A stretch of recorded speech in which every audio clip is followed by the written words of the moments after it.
Good evening and a heartfelt welcome this evening to our live Bible study here on the Duck International Ministries Facebook page, 6:30 on a Thursday night. Hallelujah. And I do want to invite you, it's a free Bible study that we have here on Facebook, and afterwards we do upload this Bible study to our YouTube channel as well with the same name. We've got a Telegram channel where we upload the audio and the video.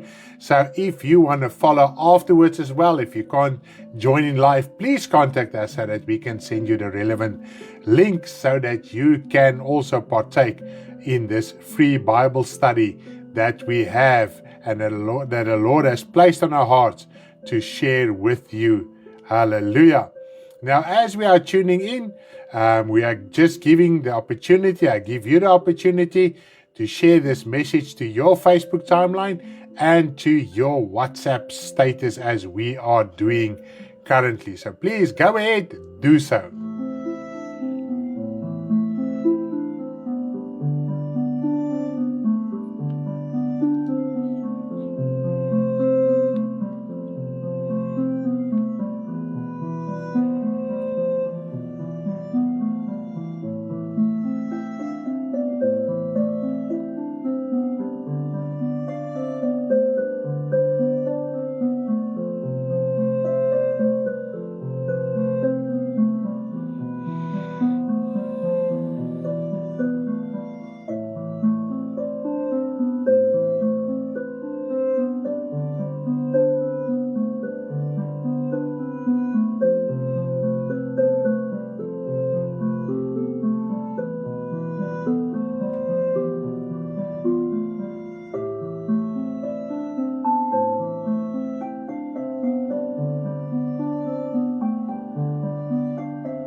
Good evening and welcome. If you've just tuned in, you are tuned in to our Bible study series here on the Duck International Ministries Facebook page. It's our English Bible study. We started Tuesday night with my wife, who started out in Afrikaans, and I'm doing the English Bible study. We do have the Bible study, the manuals in Afrikaans and English, so you can follow what language ever suits you. What is amazing about the English, there are so many people that doesn't understand Afrikaans, because obviously it's a native language in South Africa, but abroad, the majority in the world do understand English in one way or another. And I just want to encourage you, on Facebook Live here and on Facebook, you can set subtitles, but the subtitles on Facebook is not that accurate. We've tested it and sometimes it's really flawed. It gives you strange words. But I can tell you, if you want to read the subtitles afterwards, this is only afterwards, on YouTube, there's an option that says captions. If you put on your captions, usually it's on by default, but if not on by default, you can put on your captions, and then it gives you the Afrikaans. When my wife is talking, it's giving the subtitles in Afrikaans. It never did it in Afrikaans, but it does it now. We've tested it. It's quite accurate. I think about 80-90% accurate. So if you have difficulty in hearing, whatever the case might be, and we do have also hearing impaired people following us, and they read the subtitles, and then obviously in English as well. So yes, I want to encourage you, if you know of somebody and you want to follow the subtitles as well, the most effective way is YouTube. Okay, I just want to get that technicality behind me. So please do share this message. I'm giving you the chance, opportunity to share it to your Facebook timeline, to your WhatsApp status, and as I've said, afterwards we upload it to YouTube and also to a Telegram channel. We also have a Telegram channel. If you are a student, if you have subscribed to our Bible study, received the manual, please do join our WhatsApp channel, because on our WhatsApp channel we can communicate our daily things, and if there's updates or whatever needs to be said, we do upload it to our WhatsApp channel. What's amazing about the WhatsApp channel, it is anonymous, so nobody can see your profile or your number to stalk you afterwards. So if you want to prefer that route, you are also most welcome. So yes, that is all our various platforms that we are broadcasting and uploading and communicating with the body of our Lord Jesus Christ. And anyone who wants to contact us. Isn't that amazing? Yes. Good evening. Goeienaand. Hoe gaan het met almal? Ek sien dit gaan almal goed. Dit gaan so goed, because we've got a lot of people following us that doesn't understand Afrikaans, or not, especially not with the gospel language, that doesn't understand Afrikaans, and therefore I am conducting the Bible study in English as well. Hallelujah, because we need to minister the gospel to everybody in the world. We want to act upon what Jesus Christ has said. Go and carry forth the gospel of our Lord Jesus Christ. Now, first of all, I've got something very exciting to share with you. First of all, before I'm going to do the Bible study series. But before we're going to get there, let us just pray together. Heavenly Father, I do thank you in the name of your Son, Jesus Christ, who died for us and rose from the dead, and through his name we can receive salvation. Our souls can be freed from the kingdom of darkness, from the hold and the power of Satan, who had the keys of death in the Old Testament. Jesus Christ, you died so that you could have overcome the devil and take that keys. You have taken that keys, and now everybody that believes through you can receive salvation, because Jesus, you are the only being from existence that overcame the devil in God's righteous plan. And therefore we need to accept you and understand who you are and open our heart. And this is our lesson as well. Our Bible study lesson is the spiritual rebirth, Father. And I do pray that you will help me, that I will lead in a manner worthy of your kingdom in all spirit and truth. And Father, so that every child of you can understand and be set free and have surety of faith and heart and steadfastness, so that they can go and carry and be equipped to carry forth the gospel of our Lord Jesus Christ. And for the sinners that have not changed their lives and given their hearts over to you, Father, I do pray that you will please convict them by your Holy Spirit. In Jesus' name, amen. Hallelujah. Very, very exciting topic I'm going to start with before I'm going to get to the spiritual birth lesson. All right. I've advertised it, so I hope you are ready. And maybe if you have seen the advertisement, maybe you have read the few verses that do describe it. But nevertheless, we are going through it step by step. It won't take long, and then we're going to go into the lesson for tonight. Now, tonight is the first part of our Bible study series, and that is and that is called the Spiritual Rebirth. Now, before we get to that, I want to share something very exciting with you. And this is not written in any of our Bible studies. It's a bonus to you. And this, it makes me think of Jesus and his disciples. There's a lot of stuff he shared with the crowd, with a lot of people, thousands of people. And then there were those things that he shared only with his diligent followers and his 12 apostles. So if you are going to be diligent, you're going to continue to follow us and stay tuned. There are many such insights that are not written in the Bible study, but as it gets revealed, I will convey it to you, so you will have extra insight. And you can dot it down, you can write it down, you can listen to the message afterwards, and you can write in your Bible study material. If you have printed it out, write there, make markings, just carry on, so that the Word of God can become alive in your heart and that you can have surety of faith. Now, what am I going to start with? The nakedness of man in the beginning. And I remember the very first time I ministered on this in 2015 or 2017, I think it was 2015. I'm not 100% correct, or 2017. I received, there's even people from Australia, while I were busy doing my Bible study series, it was only Afrikaans and it was a different name, and that caused the Bible study to be what it is today. And they asked me a lot of questions, and obviously, as they were grouping together, there were a few people together, they phoned me and said, okay, you said this, what does it mean? We don't understand what you are saying to us. And then I will convey things to them. The nakedness of man, and this is one of the most questions I had when it came to the Adam and Eve and the fall, the tunics of skin, the garments of skin they received in the beginning. Now, what does it mean that Adam and Eve were naked and were not ashamed?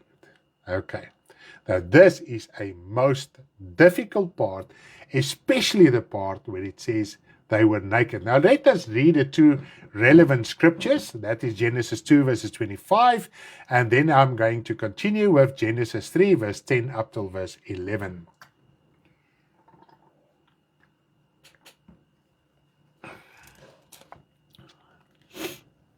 I just want to ask you to think of Pierre tonight. Ek wil net vra dat julle aan Pierre dink. Hy is deur na sy familie toe vir die begrafnis, die afsterwe van sy swaar en so aan. En hulle môre is die begrafnisdiens en dan gaan hulle op 'n stadium terugkom. So dink aan hom, bid vir hom dat die Here hom ook daar gebruik en sterk sal hou, dat hy sal sterk staan en dat hy ook 'n getuienis daar kan wees vir sy familie en vriende. Goed, prys die naam van die Here. Genesis 2 verses 25. And they were both naked, the man and his wife, and were not ashamed. Okay, now the next two verses, Genesis 3, 10 and 11. So he said, I heard your voice in the garden, and I was afraid because I was naked and hid myself. And he said, who told you that you were naked?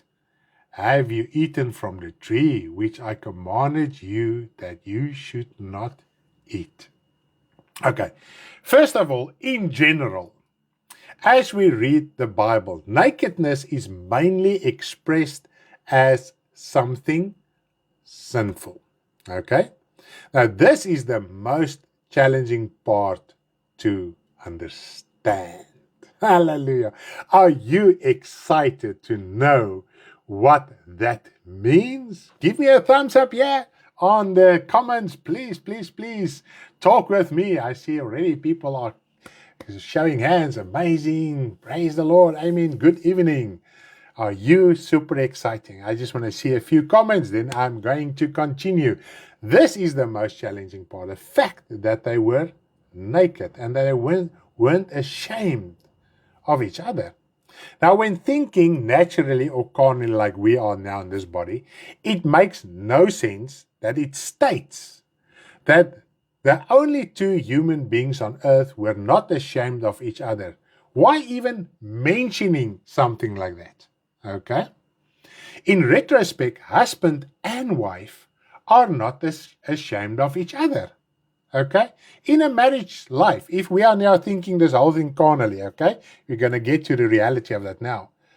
Why would God or the Bible states they were not ashamed while they were the only human beings on the planet? And unfortunately, because people cannot answer this, this opens a door for things that are not written in the world, like God has created other human beings. Okay, and that is not the case. I'm not going to go into that now. I'm just going to stay with the topic tonight. Was sin intended here? If in the majority of cases, especially later, and even at the end, in general, in Revelations, God said that your nakedness must not be revealed. Guard your clothing that you not be found naked. ons is ewe naak voor ons doop. Dit is hoe dit is. Where sin intended here. Before they sinned, they were naked. And this is very important to understand. Before they sinned, they were naked. Okay? Does it mean they were created with sin? And now this is another illusion, unscriptural illusion, that is connected with a scripture in Psalm, and it says, yeah, God created them with sin. No. Okay. Which is sometimes argued. Now, it does not mean it... No, it does not mean it in this part of scripture considering the following. I want us to consider the following so that we can understand nakedness is not a reference to sin in this context of the scripture. First of all, they had no idea of evil before they obeyed the serpent. Now, the serpent is Satan, the devil, the dragon. It's revealed in Revelation 12. Now, nakedness here is intended to convey, listen up, purity, innocence, like that of a newborn. If you think of a newborn baby, it's pure and innocent. And now we can think of a lot of things that Jesus taught us. We must be converted and become like children. That's where the spiritual rebirth comes in. If we don't understand Genesis in context, in God's word, in a sober mind, okay, then there is so many other things that we don't understand. And this is where all different types of doctrines creeps in. Okay. This indicates that they were the first human beings created without sin. So there was no other beings than them. This indicated they were beings created by God without any sin. So we cannot go on a ramp, doesn't matter what theologian and what books they use and what languages they use. It's plain and simple. They were created in innocence and purity without sin. All right. Now, Satan's arguments, which he proposed to Eve, was that they could, there was nothing in them like evil that they were ashamed of. So there was no evil in them that they could have been ashamed of before God. Because remember, God does not have fellowship with sin. And he reveals in Isaiah 59, when there are willful sin in our lives that are not sorted out, that brings a separation between us and God. In other words, there is a problem in our lives. Then we can get to the point once again, even as a child of God, to be succumbed and overshadowed by darkness once again. Okay. So there were no sin in their lives, no evil in their lives that they were ashamed of. If you think of your life before you were born again, how many things did you do? Maybe one or two things that you, even today, if you think of it, even when you were a little teen and you are now like 70 years old or 60 or 50, you still feel that shame of what you did, isn't it so? So evil and sin makes us ashamed. So this proves to us that Adam and Eve was 100% pure, without any sin. There's nothing that they were ashamed of. Okay? It's not about the carnal nakedness, the one desiring the other one's body. Okay? It's got nothing to do there with that. Now, Satan's argument, which he proposed to Eve, was that they would be able to know good and evil like God. And this is very important. Obviously, when he tempted Eve, when he seduced Eve, he used God's words, and we've already talked about it, and tonight we're going to touch on it once again, just as a reminder. Satan, up till this day, uses God's word to convey and to establish a false doctrine, a false belief, and a false teaching. Okay? Until today, it was his first temptation. It worked, and even when in Jesus Christ's time, how many times except for Satan, that tempted Jesus directly when he was in the desert after his baptism. He used the words of God against Jesus. And the Sadducees and the Pharisees, the religious leaders, even they came with the word of God to tempt Jesus Christ. And his temptation works, except it never worked against Jesus. Why? Because he was sober and vigilant enough, and he watched, and therefore Satan couldn't destroy him and entered into his heart. But we as human beings, we follow after a lot of things. Okay, never mind. He knew that if she had the knowledge of good and evil, he had a chance to keep them trapped in evil. They had no evil. But if he could get them to have the knowledge of good and evil like God, he would have hold of their souls. This is why he encouraged her to eat of the tree of the knowledge of good and evil. What happens if you eat something? It enters your body. I'm now talking about physical things. It enters your body, it sustains your body, it keeps your body, it nurtures your body.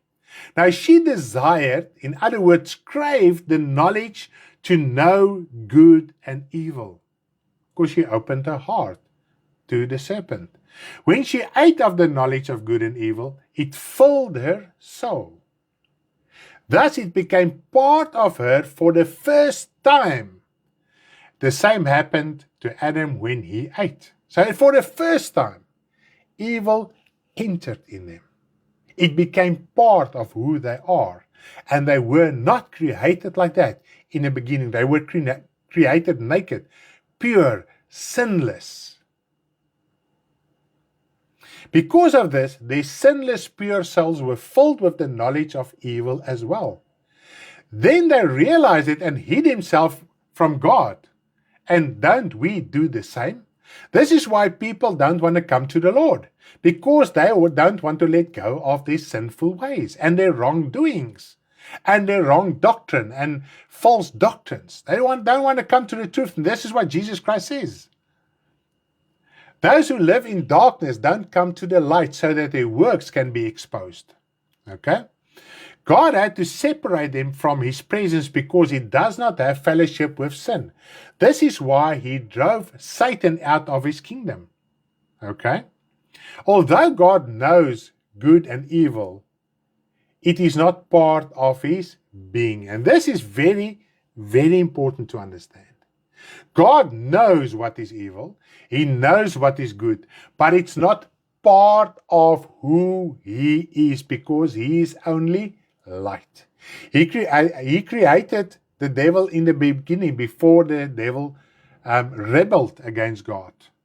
And God saw how Satan rebelled. And then God saw this is evil. And he drove evil out. Not to be part of him. So he knows there's the devil. He knows there's evil. It is the same as knowing about something without being part of it. You have no attachment to it. It doesn't mean if you know something, it is part of who you are. But if you eat it, it becomes part of who you are. That's why the Word of God says we must not be bemoeisiek raak nie. Because wat is bemoeisiek nou weer? Poke your nose in other people's business, because their business can become part of you, and then you can develop emotions and thoughts that were not initially part of you. Okay. Adam and Eve, on the other hand, have eaten. They've made it part of their soul. Now they had a seed of good and evil in them, whereby humanity until this day chooses to do evil. Now, although God knows about evil, he does not succumb to evil. Okay, so I think this is a very, very interesting topic. Did you understand it? Does it make any sense? Busybodies, donkey, Paula, that is the absolute correct word. Busybodies. We become busybodies, meddling in another person's business. Don't make other person's business your business. Stay out of their business so that you can become part of God's business. You must find out what's going on in heaven as a child of God. You cannot do anything. All that we do, if you know about the other person's business, we gossip, we just carry the story further with a lot of thingies, bells and whistles attached to it, and at the end of the day, it's not even the correct story. And there I've burned my fingers a lot of times. Okay. Was this interesting for you? Give me a thumbs up. Yes, yes, yes, yes. We're not going to end there. It's not, unfortunately, it's not an end. Fortunately, it's not an end of the Bible study, but let's continue. Yes, yes, yes. Het is vir jou sê maar My wife is super excited here. I must say it's the very first time I've ever ministered on this. So I was super, super duper nervous to convey it correctly. But as I've said, if there's any questions, please do ask me either live here on the comments, or you can contact us afterwards. No problem, because there were people that contacted us afterwards, after my wife's Bible study, and we could have answered them. Sjoe, nou verstaan ek bemoeis ek nog beter hoe mens eintlik skade doen. That's absolutely correct. Amen. That's why we must keep the evil out. And this is what the word of God says. Let your yes be yes and your no be no. Don't get influenced by other things around you. Stay yes and true with the word. No, don't become nosy busybodies. Okay. Now, I want to clarify the purpose of this Bible study and its intended audience. For who is this Bible study?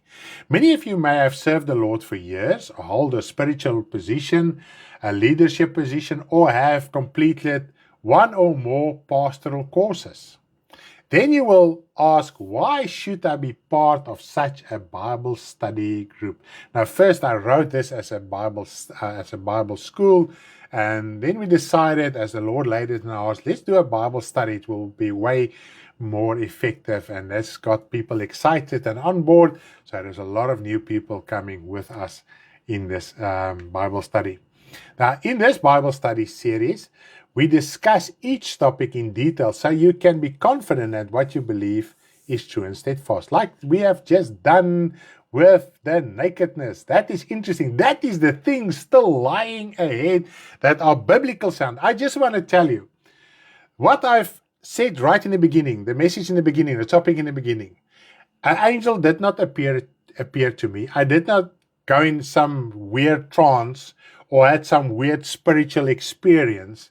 I read the Bible and I said to the Father, Father, I do not understand this. And guess what? I did not get an answer immediately, because Jesus Christ said it is work to believe in. It is work. It's effort that must go in to understand certain things in God's word. Not certain things, everything. And as the years were passing by and I was arguing this way and I was arguing that way, eventually the Lord made it clear. And I actually, what happened to me, I was, when I read it once again, I thought to myself, something about eyes, something about something about eyes. There was an idiom I was looking at, and I can't remember exactly now what it was. Okay, but never case. And from there on, it just started to develop, and the Lord just opened it up.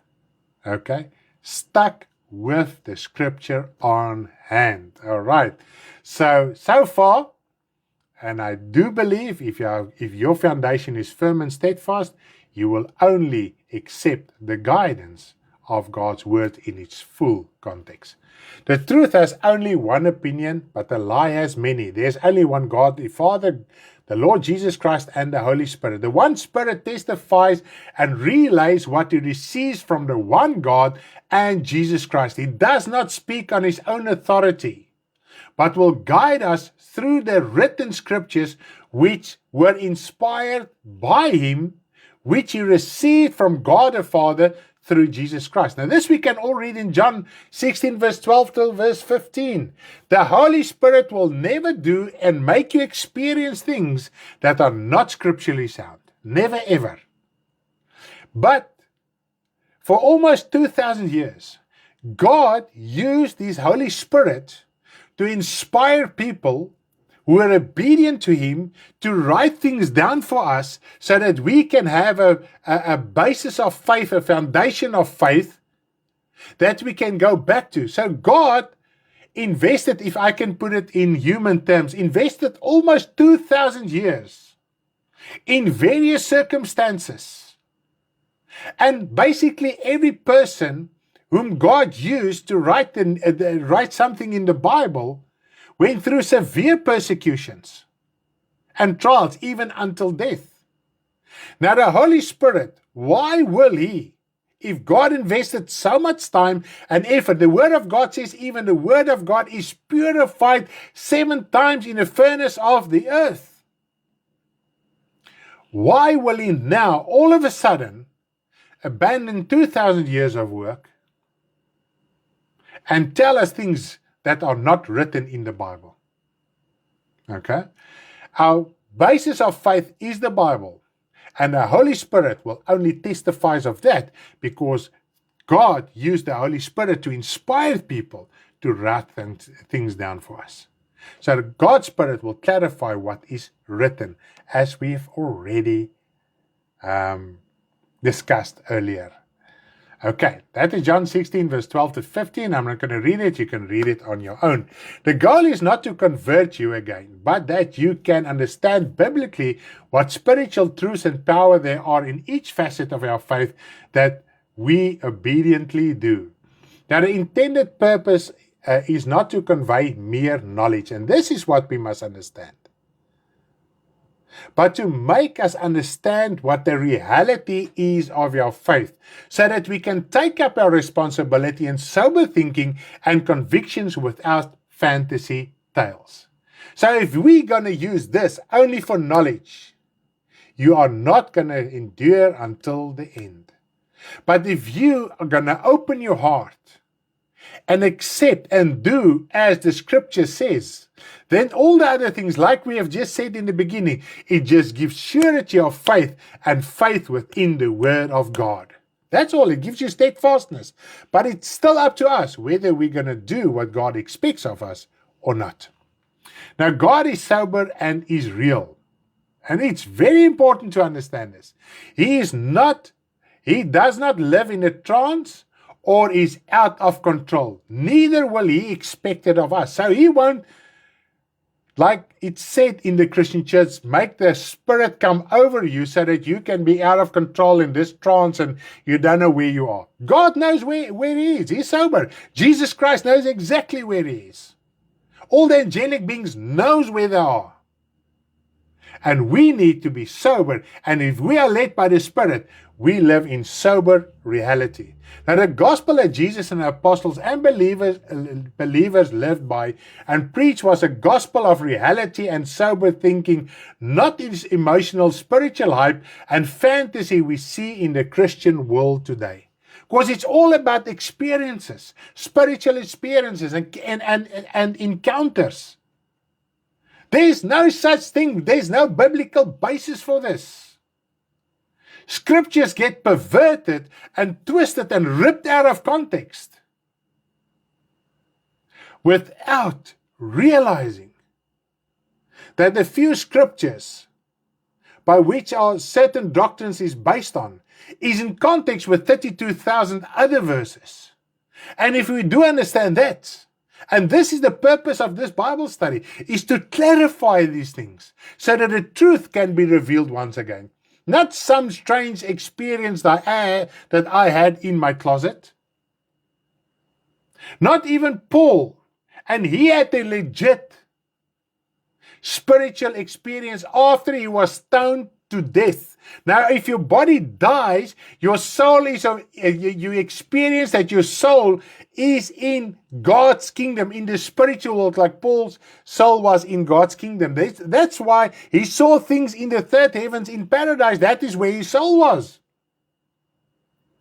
Not even he was allowed to convey the things that he saw, and he had 100% legit experience. And it was not the experience, that was a reality where his soul were. Okay?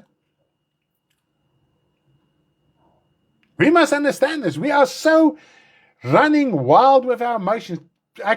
Trust me, your emotions gives you experience. Go to a rugby game where there's 100,000 spectators and your team are on the dead ends and that guy's going to score.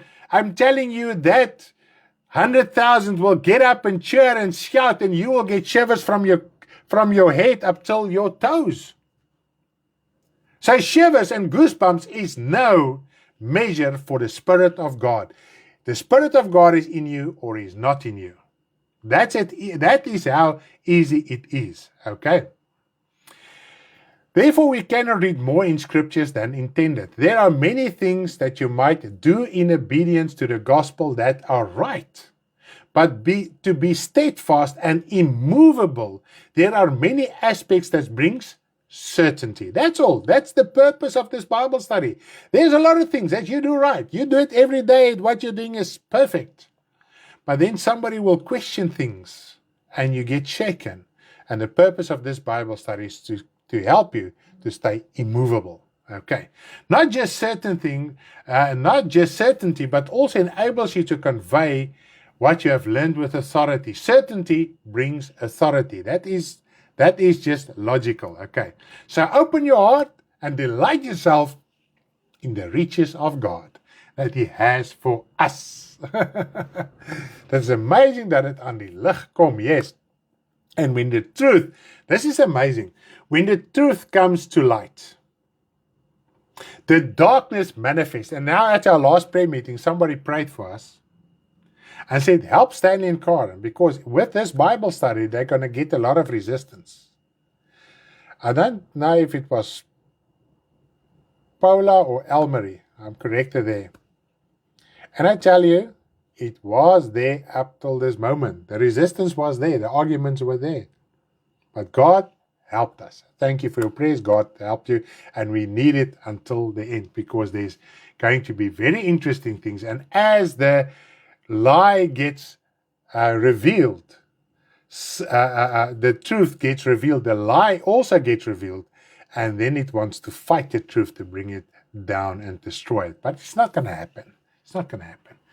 As mentioned, tonight we begin with the first part of our Bible series. Now I will provide an series. It's a serious series. I will first provide an overview of the topic's principles. Once we understand the principles of the word, it's easier to grasp its details. So if you have an overview, then if you get down to the details, we will understand it. Now, what are the first principles we must understand as a child of God? Was Paula, dankie Lindy. Was Paula. Yes. Every child of the Lord is responsible for spreading the gospel. If you have a Bible, you came to the Lord and you read where Jesus Christ says, go out into the whole world. It is applicable to you as well. It is not necessary to be a full-time preacher or to quit your temporary job. And we can see that even in Acts, not everybody went into full-time ministry, but the believers, a lot of them still had their temporal jobs, but they were the light in the world, carrying forth the gospel in the environment that they were living in. So your place and your environment is also a gift that you must use to be useful in God's kingdom. Now, the most important in the gospel is the salvation of souls, and then they need to be taught what the way, the truth, and the life are like as Jesus taught it. Let's read here quickly in Matthew 28, verse 19 till 20. Matthew 28, verse 19 till 20. Let's read it quickly. What is our responsibility as a child of God? Go therefore and make disciples of all nations, not just some nations. Remember, God is not partial. He's not a respecter of persons. Through him, every single race and nation is created. Okay? Everyone. Doesn't matter where you are in the world and what your physical generation is. If, as you know, na daai stamboom toe gaan, your family tree. At the end, we all end up with Adam and Eve. Okay? And then afterwards, but Noah came from Adam and Eve, and so yes, okay, I think we get a picture there. Baptizing them in the name of the Father, the Son, and the Holy Spirit, teaching them to observe all things, not just some things and certain things, all things that I've commanded you, and lo, I am with you even to the end of the age. Mense wil eers baklei teen die waarheid. Mens moet deurbreek en Bybel lees, dit bevestig die waarheid, druk deur en ondersoek die woord. Amen. Yes, and it helps to have guidance so that when we read the word of God, that we can understand what we are reading if it is difficult to understand. It doesn't help anyone come to repentance and he is not taught further. But we must also be willing to be taught. Okay? Now, when we look at the Lord's children as a whole, we observe another trend. Now, the first step after a person came to the Lord, what does he do? He goes and finds a church where he feels comfortable at. He attends the service after service to feel good. That is why a lot of people are going to church. They want to do their good things in life and they want to be seen as a good person without understanding their responsibilities. Now, in this way, such children of God, eventually their soul gradually dies. So if we think we came to the Lord to go to church and sit there Sunday from Sunday, whatever day you are, go to church, just to be a member of the church, to be a good person, you don't understand your responsibility. Then the initial spiritual birth you received will die in you. Take for instance Adam and Eve. You say, no, Stanley, it's impossible. Adam and Eve. They were created without sin, and when they permitted sin, their soul died. Okay. Remember, you are the house, the building of God. You are responsible to take care of it. We must work with God. It is not God or any person's responsibility. If you fulfill your responsibility, God will help you to achieve your desire to do things for His kingdom. That desire is things that we must do for His kingdom. You work alongside God to nurture and water the seed. What is the seed? It's the Word of God, to let it grow. If that seed dies, God won't let a seed that are not nurtured and taken care of to grow. We must be active. We must see to it that that seed gets the proper nourishment, the proper water, and then God can let it grow. We cannot just lay claim and declare certain verses and our life is contrary to the Word of God as a whole. Now, if that seed dies, it won't grow into a big tree, a big fruitful tree for the birds of the air to nest. Then you cannot claim or declare that faith is like a mustard seed that moves mountains. Because the Word of God that penetrated you can die if you don't look after it. And there are numerous scriptures, it's even in Revelation. Look after, take care of it. Guard it in your heart. Work alongside God, and then He will make it grow so that it can become this big tree, fruitful tree, and the birds of the air will nest in it. This is also the principle that God will give you what you desire. What do you desire? What godliness, what godly fruit do you desire? This is the desire that God is talking about. Okay? Because God won't give us things that leads us away from a spiritual responsibility or away from spiritual fruitfulness. We desire things in this world.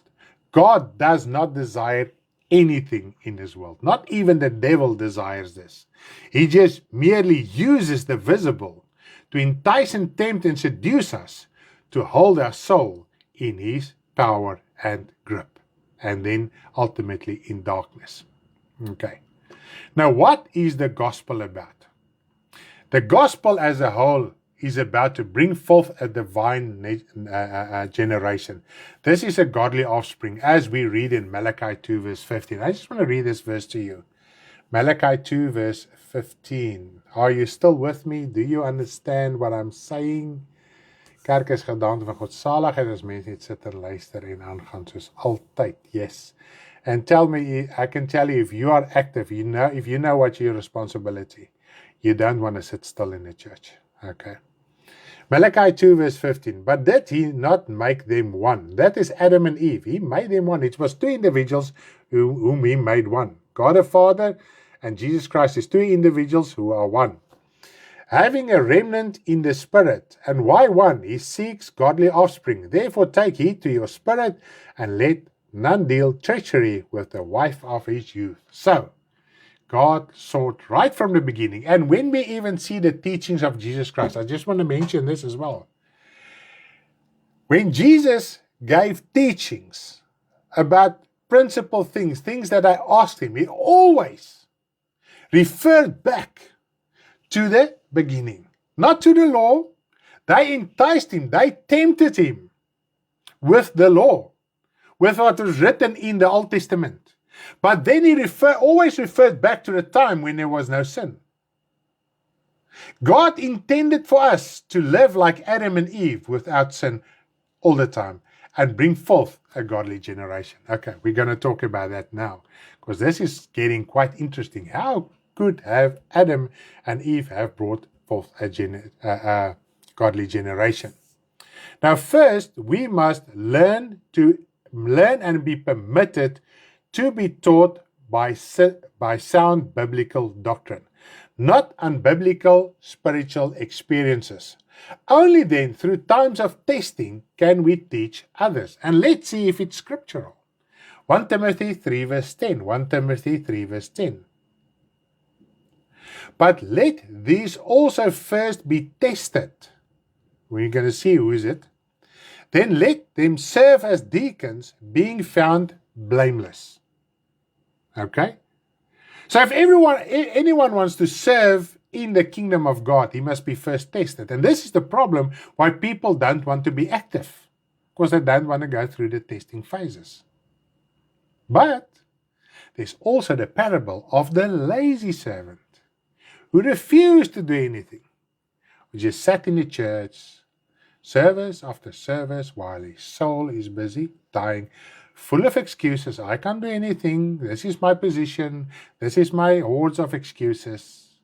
And then one day the Lord says, the one with the one talent, the Lord will tell him, you're lazy and useless servant. We don't want to be lazy and useless. This is the purpose of this Bible study. This is why you tuned in. This is why you're part of this. Not to be one day called a lazy and useless servant. If you dare, now this is important, I want you to open your heart and mind. If you dare to correct or reprimand the spiritual leader, you place yourself in a spiritual leader position. So if you criticize anything in the gospel, you place yourself in a leader's position. You will then be judged and corrected in accordance with the same principle described here. The measure you use will be the one by which you are judged. Even you sit in church and do nothing, and you criticize and correct even just in your heart. The spiritual leader, you place yourself in a position as a leader. Okay? There's nothing wrong, and I just want to emphasize this. There's nothing wrong with asking questions in a humble, sincere manner. Absolutely nothing wrong.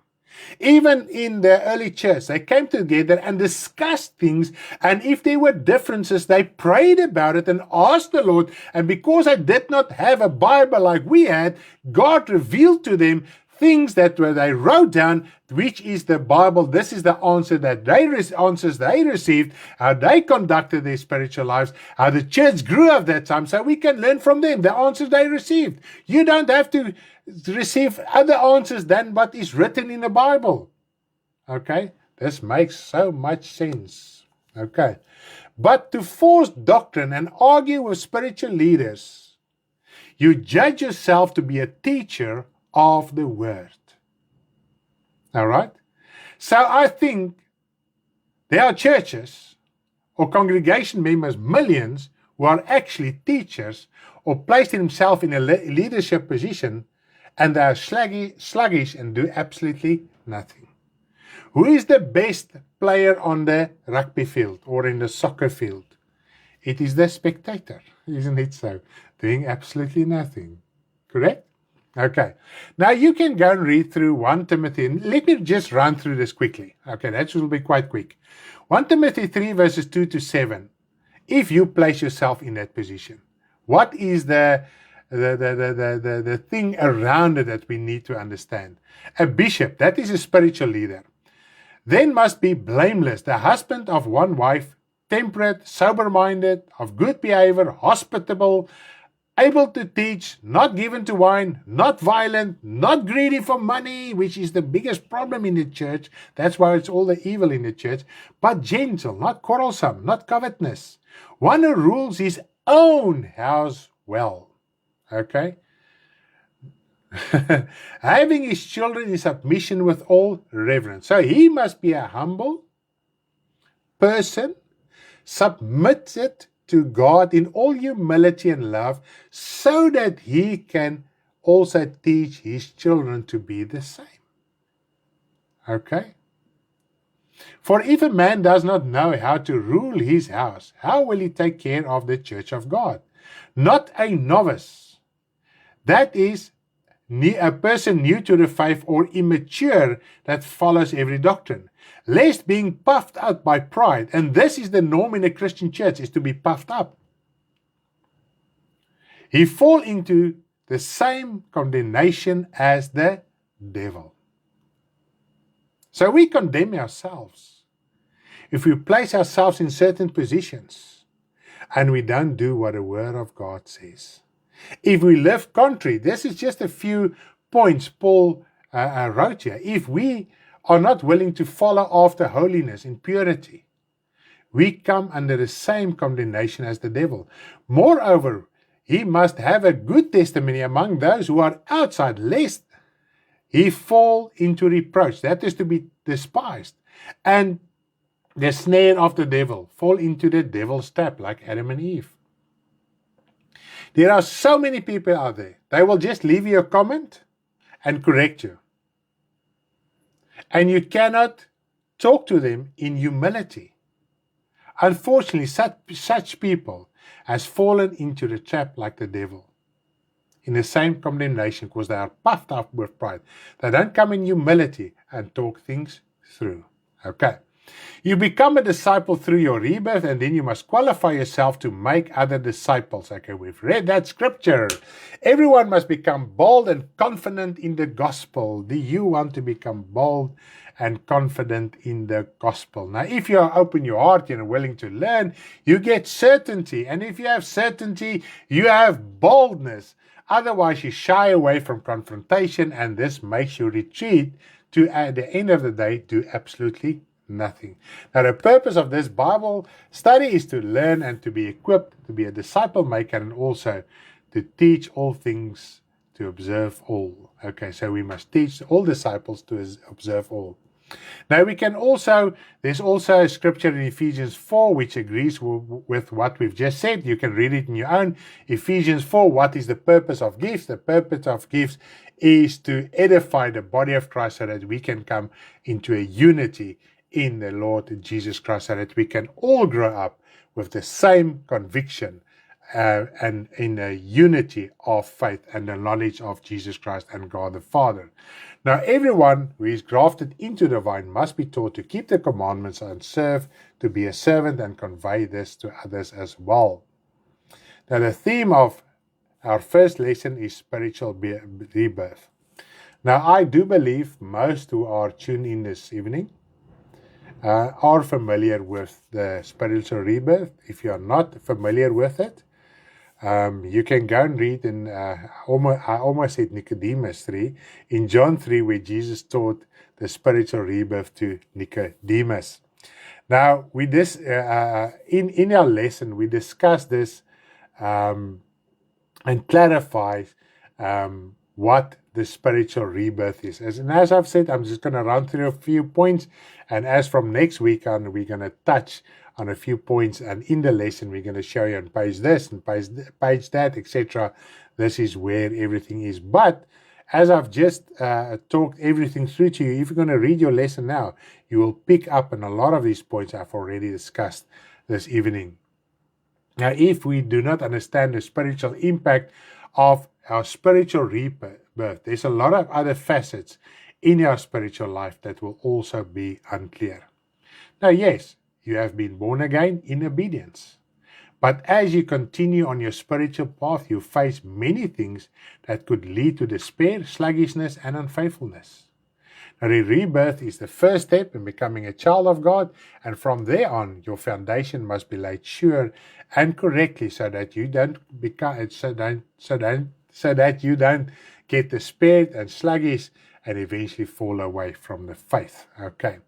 Now, all this you can read in pages 2 and 4 of your manual, so that you can be sure that your foundation is laid correctly. Yes, so you can start read there as well. Now, the main thing is that we start off with in our spiritual rebirth is the whole parable of where Jesus taught about the man who builds his house on the rock and the other man who builds his house on the sand. And this is basically the core understanding of everything. Because Jesus taught in here, and you can go and read it on your own, Matthew 7, from verse 21 up till verse 27. And then there's also another few verses in Luke 6, 46 up till verse 49 that confirms what Jesus taught here in Matthew 7. And the basic thing Jesus taught about the man building his house on a rock and the one building his house on the sand is that a man building his house on the rock is the person who is wise. He dug deep to build his house on the rock, and the foolish person is the one who builds his house on the sand. Now, in this material world, we can use depictions of this material world sometimes to understand things spiritual. Okay, and this is written in the Bible study. You'll pick it up there, but next week we're going to touch on a few scriptures extra to show it to you. Now, first of all, if we look in the material, you get a house with a sound, tested foundation, and that house is steadfast. The storms can come, the rain can come, it will be unmovable because it's got a solid foundation, it's built solid, it's been tested, etc. by inspectors and so forth, and engineers, and it is erected and there it stands. But then you also get, we know in South Africa, as informal settlements. There's homes that people dwell in, but there's no tested foundations in that homes. Okay, so this gives us an idea. Spiritually, sometimes we live in a spiritual, daar het ek die woord vergeet, informal settlement. We don't want to dig in deep and build a proper house. To build a proper house takes way longer than build a house in an informal settlement. Now, in the flesh, it doesn't matter who you are, how poor, how rich you are. It has got nothing to do with your spiritual state, okay? We can just use it as depictions. It's got nothing to do. If you're living in an informal settlement, doesn't mean you are spiritually poor or there's a problem with you. As a matter of fact, in poor and informal settlements, there are people of God which are rich in faith, and the other way around as well. Okay. So we can see that. And what happens if there is calamity that comes and storms that comes? That informal settlement is always in danger, and it can be destroyed way quicker than the house founded on the rock. Okay, so the one erected and both houses, the one on the sand and the one on the rock, both of them can be a dwelling. Both of them can be decorated. Both of them can be named a house. But a test of time will reveal which one is built on a rock and which one is built on the sand. Do you understand that? Is it clear up to you? Now, this also agrees with what we read in the parables of the goats and the sheep and the 5 wise virgins and the 5 foolish virgins as written in Matthew 25. So in Matthew 25, you can read that. And it's all comparisons. It's for us to understand something. And only at the second coming will it be revealed whose house is built on a rock and whose house is built on the sand. Who is the goats and who is the sheep? Who is the foolish virgins and who is the wise virgins? So in other words, the foolish virgins are plain and simple those that don't do the word of God. If you're going to read through the scriptures I've mentioned to you in your Bible study, if you don't build your house on the rock, and you make an effort to make sure and permit to be tested and be taught and do as the Bible tells you, you are the foolish virgins. But if you do it, you are the wise virgin. That is the difference between these two. Now, why rebirth? Now, to understand rebirth, we must go back to Genesis 1, isn't it so? Everything starts in Genesis, as we've seen in the beginning of our Bible study this evening. Let's see what comment is here. Amen. Everybody is understanding. I'm so glad. Now we know Jesus was begotten by God and existed from beginning. There's a lot of scriptures that confirms this. There's just 2 that we can place on screen. 1 John 2:14 and John 1 verses 1 up till 4. I'm not going to go in there. We've got that detail in the lesson as well.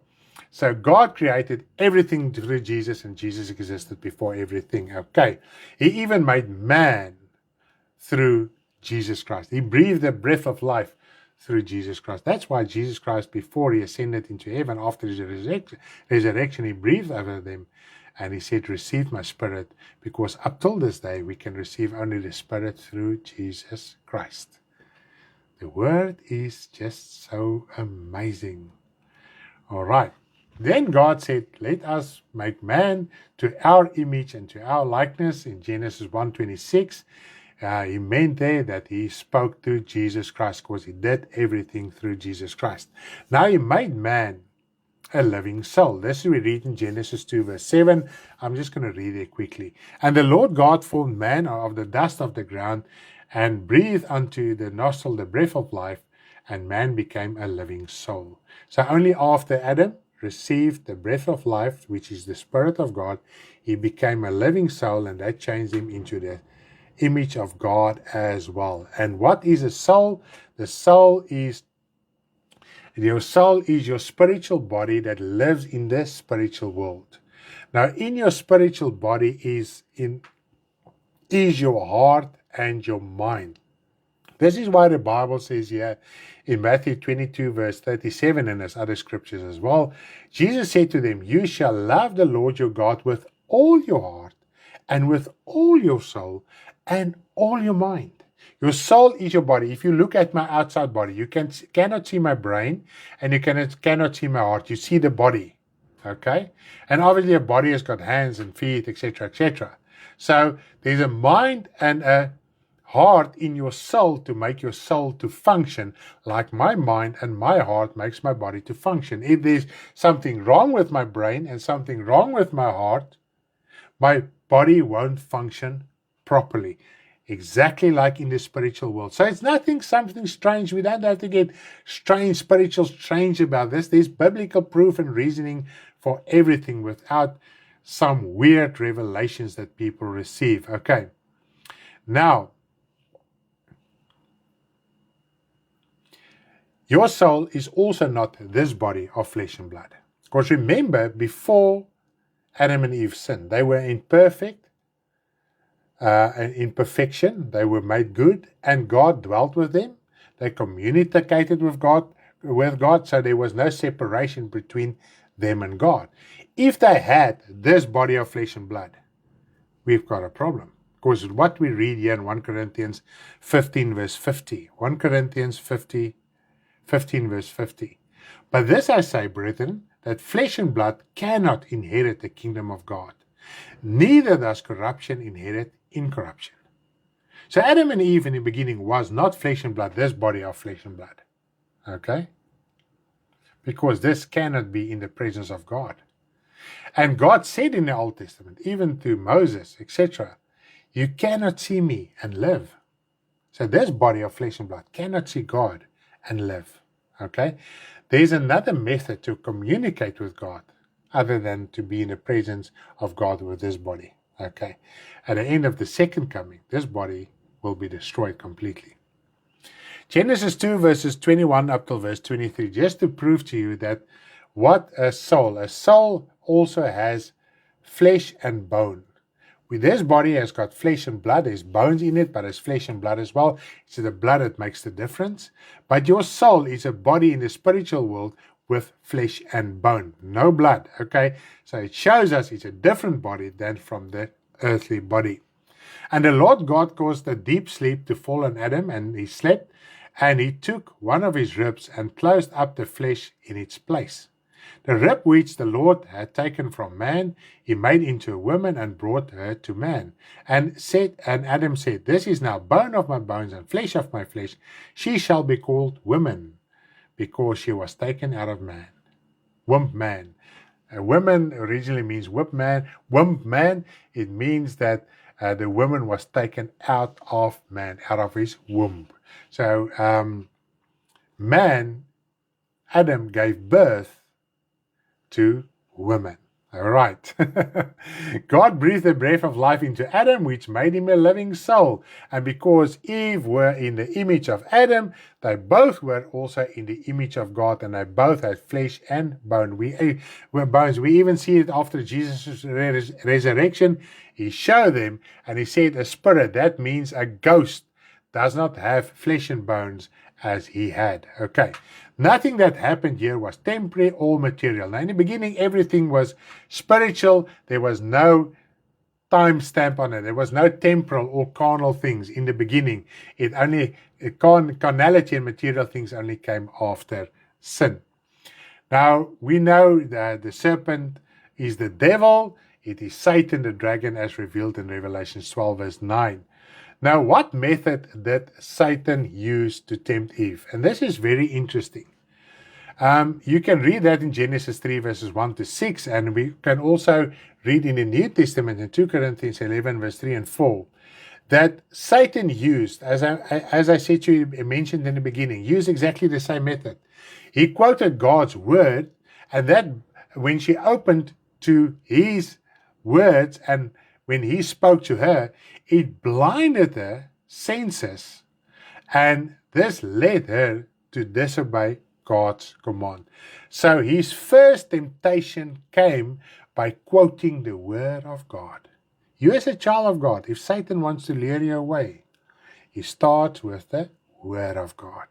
He never said to Eve, curse God, he doesn't know what he's talking about. No.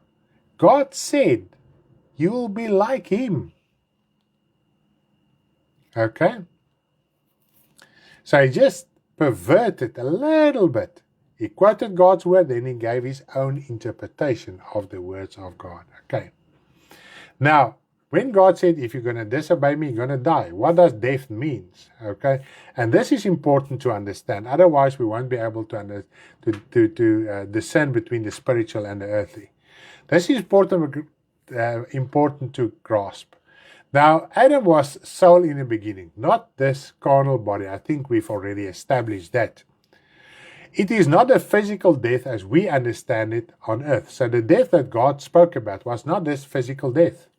Remember, they were souls, that is spiritual beings, and spiritual beings cannot be wiped out like this earthly body. Should they be flesh and blood, they would have perished as our bodies died. And they didn't. They kept on living and even talking to God after they've sinned.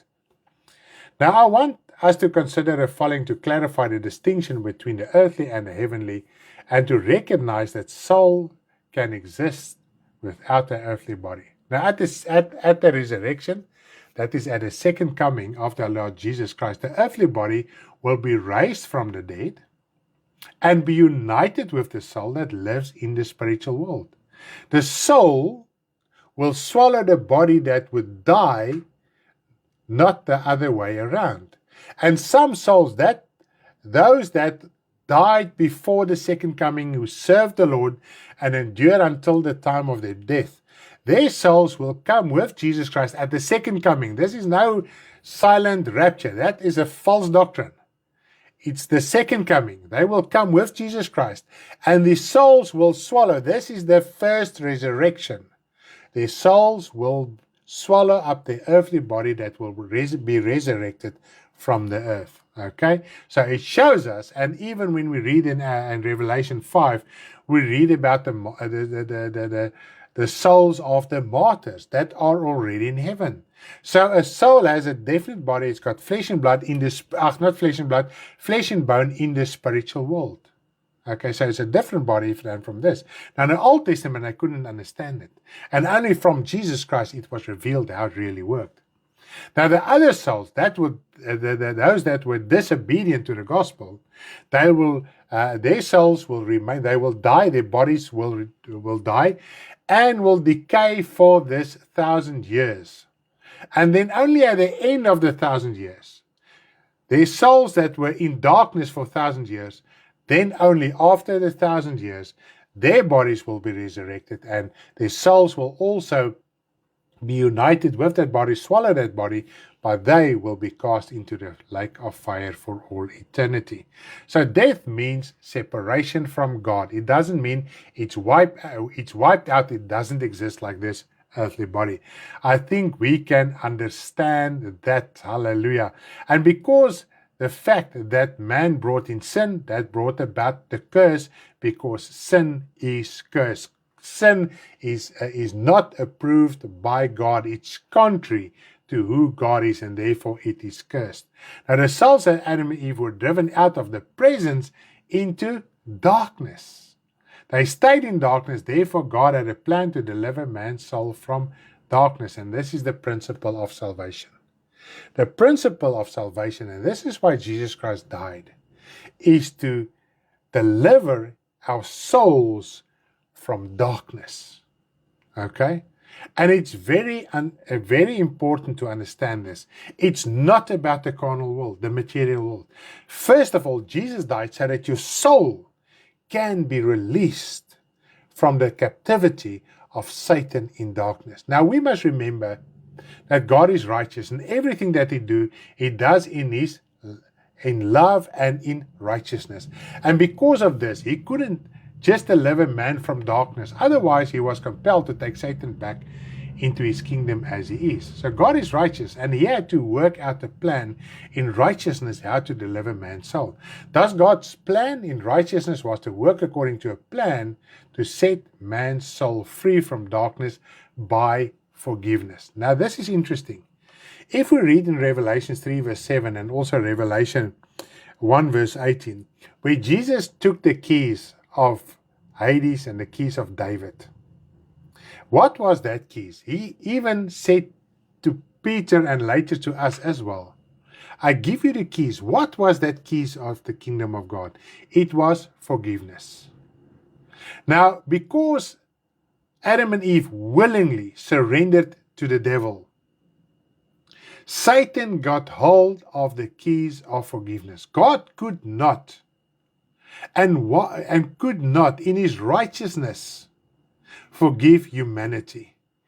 He is able to do it, but because He is righteous, He cannot override His righteousness. Okay?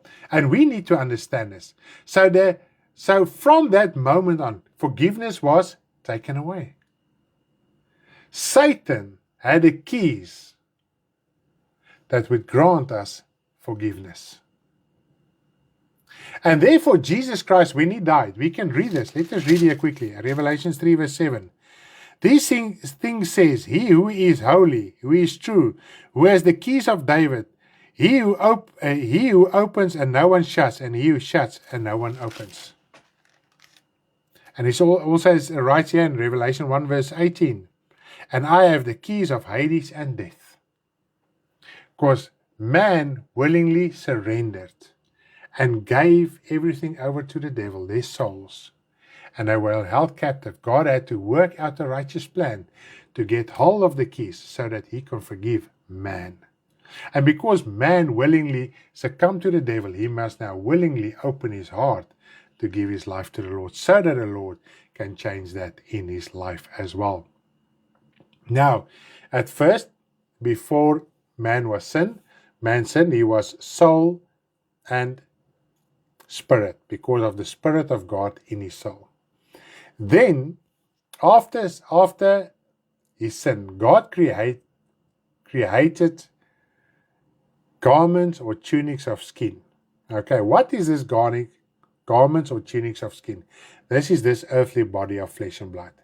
Just like he created the heavens and the earth, he also made tunics of skin. He created them like he created the heavens and the earth. Okay, his soul was then connected to his physical body.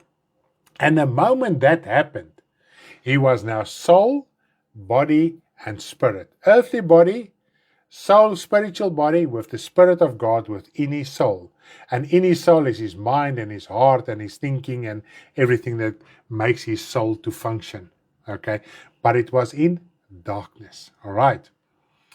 Now, man has exchanged the glory of God for sin, and therefore he received the body representing the cursed earth. So his body is this symbol of sin that he committed. Okay.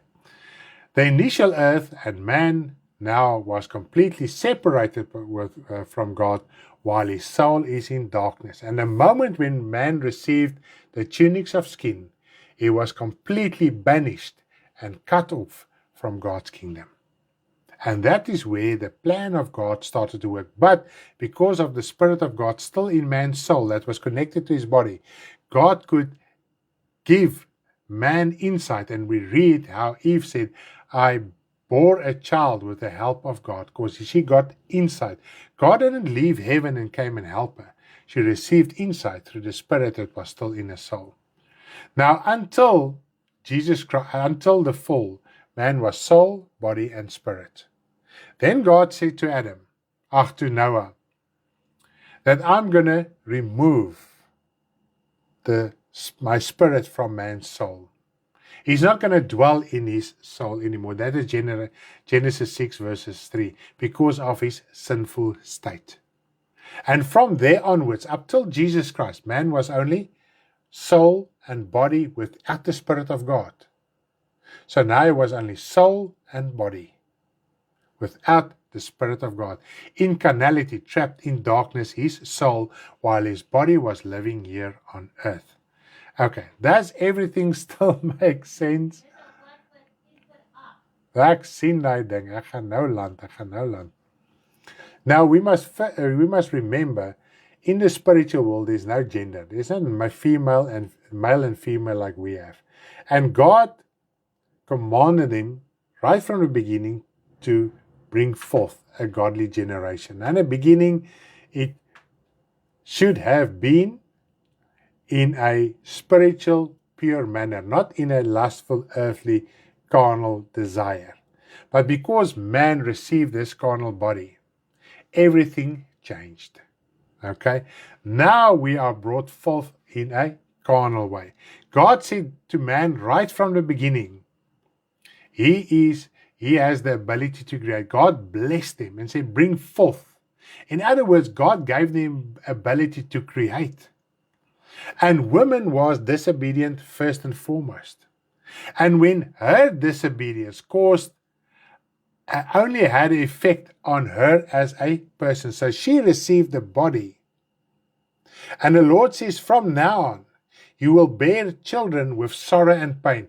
The woman's whole body is filled with sorrow and pain because of the fact that her body is designed to bear children and to be fruitful, to bear children. Now, man received the body from which the seed can flow forth. So he is now the creator. Now, woman was deprived of have been deprived of creating because she was the first one to sin. All right. Now her desire is for her husband. Now she and her husband together. Now, first of all, in the flesh, only they together can now bring forth children. The woman cannot do it on her own. She now must submit to her husband because she was the first one that was disobedient. But man, because of his disobedience, the entire creation was cursed. And therefore man had to take up his responsibility to bring forth a godly generation. And that's why in the Old Testament, where there were still classifications and it was still a carnal gospel, man acted like a mediator between God and the human race, especially his wife and his family and his children. Now, if man sinned, even his wife and his children and his animals and everything that belonged to him was wiped out. There are numerous examples of that in the Old Testament. Man, God gave it to him to create. And what does man do now? Because of sin and because of man's disobedience, he caused this world to fall into sin. Now that urge in man is still there to create. What does man create nowadays? Still things here on this earth. He strives for material wealth and to create things indivisible. But man must create in the spiritual. And we must understand that we are building, our good deeds are building the New Jerusalem. And the male person needs to understand, and not just the male, the female as well. But males tend to neglect their responsibility. And male, you have a responsibility. You also build on the New Jerusalem. When you minister and preach the gospel of truth, you minister it to the principalities and powers in heavenly places. That you can read in Ephesians 3 verse 8 till 11. So that is where you need to create, not to focus your attention just on your material and the carnal world that we are living in. And unfortunately, males use their temporal life and their carnal life as an excuse not to be fervent and diligent in and bold in the gospel, while they leave their responsibility to their wives and to the women in general. So males, we need to take up our responsibility. We need to understand God has set us in place. In the beginning, he said, you must multiply. You must bring forth a godly generation. And you are the bearer of seed. What is that seed? It is the word of God. It's not just about the carnal things. As a matter of fact, the burden is on the male, on the husband.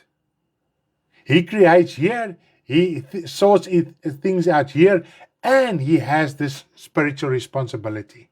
But as male, I can say to you today, if you can change your priorities, God even helps you that the burden in this material world will also be lightened. Okay? So this is basically the things that we are discussing in our spiritual rebirth lesson. And this is the promise that God made to Abram. That was the promise through the circumcision. God instituted the circumcision. All males had to be circumcised to show the male he's responsible to throw off the yoke of sin, because that foreskin meant covering of sin. Now we must be circumcised by heart, and this is where the spiritual rebirth comes in.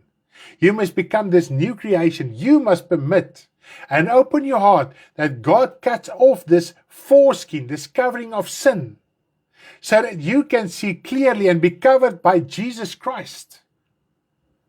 That you can lead your wife and your children and the world, that you as a male can be the example so that others can follow. But we Look at the example of women. It was not intended from the beginning like this.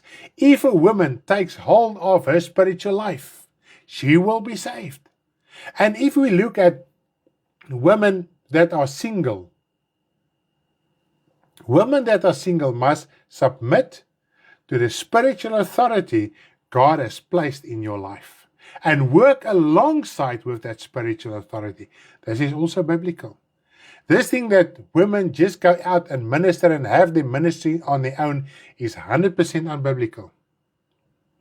While we have a fleshly body, there are certain things that we still need to do and adhere to. And we as males, we have the responsibility, the primary responsibility is laid on us. This is why the gospel is in such a mess. Because males don't come before God and search the Lord and make sure their foundation is right. They are not really circumcised by heart, and if they were circumcised by heart, they've fallen and drifted away because they've never picked up their responsibility. Now it's left over to the women, and obviously what does the Bible say is in times like this, when apostasy abound, increases, flourish, and we are in that time. So male, I want to encourage you today. As God has promised Abraham, in your seed and through the circumcision, I will bless all nations. And what is this blessing? You can read in Acts 3 verses 25 and 26. What is this blessing? Let's read it quickly. Acts 3 verses 25 and 26. And this blessing has got nothing to do with the earthly things. And even Abraham understood it like this. You are the sons of the prophets and of the covenant which God made with our fathers. Now he's first talking to the physical Jews of the time, saying to Abraham, and in your seed all the families of the earth shall be blessed, not just the Jewish people. To you first, God having raised up his servant Jesus, sent him to bless you in turning away every one of you from your iniquity. So the blessing of God through Abraham and the circumcision is to bless us to turn away from our iniquities. How do we turn away from our iniquities? By repenting. How do you repent? You must acknowledge, you must confess your sin and your wrongdoings. Now, because man failed in his purpose and in his calling, Jesus Christ had to come as a male person.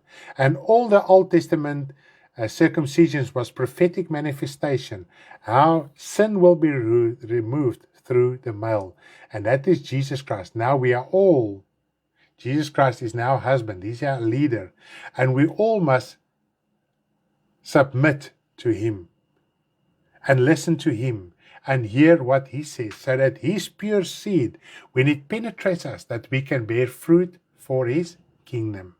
Otherwise we open our heart like Eve, and we receive the seed of evil, the seed of the devil, and that impregnates us. And that is what happened in the beginning. Satan impregnated Eve, and she bore evil to such an extent that it even deceived her husband. So males, what are we going to do? While the curse is on the female person, she takes up a responsibility and she presses through. What are we going to do? Remember, God is still working in the same method as he did 2,000 years ago. That doesn't change. So you as a male, you must submit to Christ, confess, and humble yourself, acknowledge, so that you can be led in spirit and truth and grow up and receive the seed of truth, nurture it, water it so it can grow, and that your wife and your family and everybody around you can also follow. Amen. May you have a blessed evening. Thank you that you were tuned in. As from next week, we're going to go directly into the manuals, page by page, and and focus on a few points, highlight a few points, and from that point on forwards, we will finish up the spiritual rebirth, and then the next is the water baptism as well. May you be blessed. Amen. Hallelujah. and have a blessed evening further. Amen. Love you guys all. Bye.